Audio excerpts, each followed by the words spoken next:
Let's talk about Glide, a no-code app builder that promises to turn your spreadsheets into fully functional apps.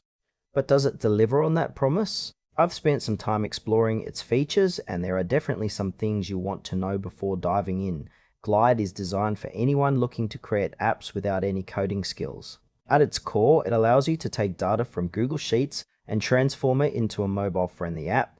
The interface is quite user-friendly, making it easy for beginners to navigate.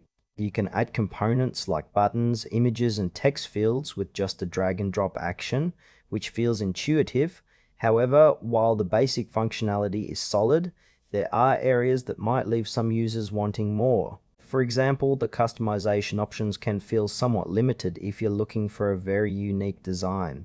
Also, the app performance can vary based on the complexity of your data. As for the intended audience, it seems perfect for small businesses or individuals wanting to create simple apps quickly, but larger organizations might find it lacking in scalability. Let's break down some pros and cons. On the plus side, Glide is incredibly easy to use, which is great for beginners.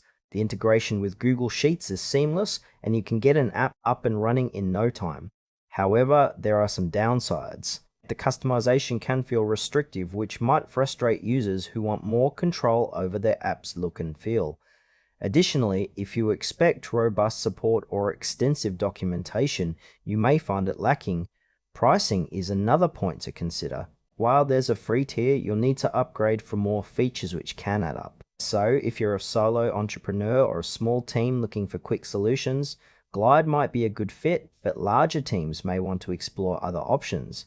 In conclusion, Glide is a solid choice for those new to app building and looking for a straightforward way to create an app from a spreadsheet. If you're after something more complex or customizable, you might want to check out alternatives.